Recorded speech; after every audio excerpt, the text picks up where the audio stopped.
We are going to start this half hour here with a closer look at the top political headlines this week, and there were so many. Joining us now are White House correspondent MaryAlice Parks and Deputy Political Director Averi Harper. Welcome to you both. Good morning. Good morning. All right, Averi, so let's start with you. Nikki Haley, this was a big surprise, now saying that she will vote for Donald Trump. Yeah, and it could nudge some of her supporters in the direction of Donald Trump.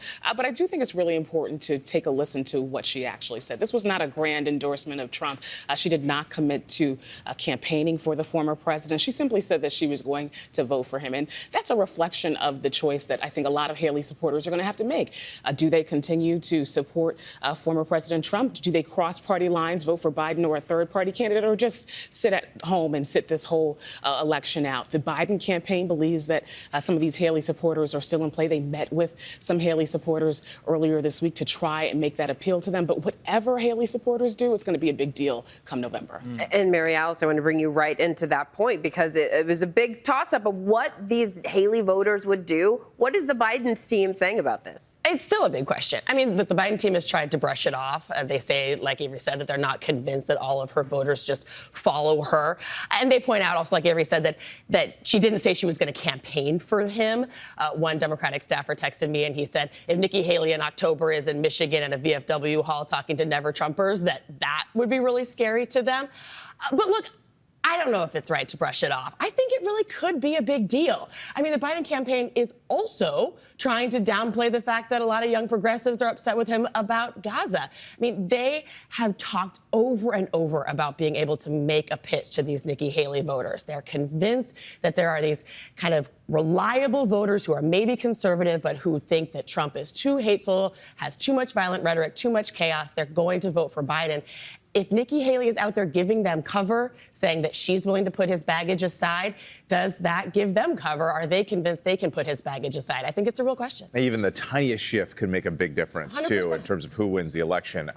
Speaking of that shift, you've been covering, MaryAlice, the Libertarian Convention. And this is interesting because we have two candidates speaking there. RFK Jr. yesterday. Donald Trump is going to speak as well. What does this say about the state of campaign and what voters are looking for?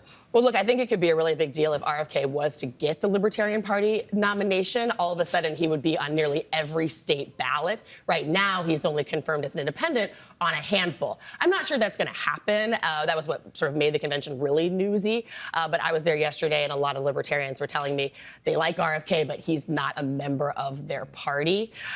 But look, his speech was well received. This is the first full election cycle since the COVID lockdowns. And so his message railing against those lockdowns, railing against those mandates as a violation of personal liberty, it doesn't just land with libertarians, it's landing with a slice of the general electorate. So I think that he's obviously convincing some libertarians to give him a shot. Interesting that Trump, like you said, is also going to be at this event tonight.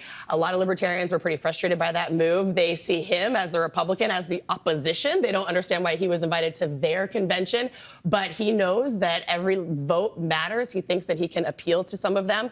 And look, a lot of libertarians sort of flirt with the Republican Party, but they also look at Trump and they think about his Muslim ban. They think about his argument that presidents should have full immunity. And they think that's not being a libertarian at all. It's very interesting to see how RFK will do. And Averi, Trump, of course, still dealing with all legal issues. What are we going to see this week in New York? Because we've also got the Florida case. Right. Well, in that hush money case here in New York, jurors will hear closing arguments starting on Tuesday. And then after that, the jurors can deliberate. So we could be on verdict watch.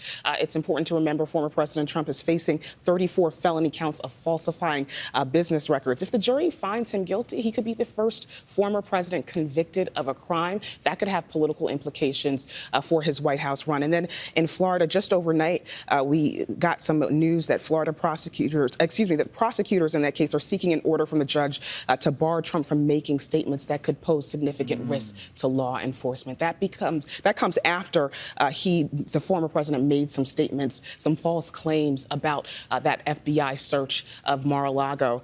And so we'll see what happens there. But that case has really been notable for the fact that it has moved so slowly. The case was actually supposed to go to trial this past week, but that was before the judge, Eileen Cannon. She made an announcement that she was going to be postponing the trial indefinitely. So it's unlikely now that we'll see that case go to trial before the 2024 election. All right. right. Never a dull moment in an election here. Just several months away here. Here we go. Averi, MaryAlice, thank you so much. As always, we appreciate it.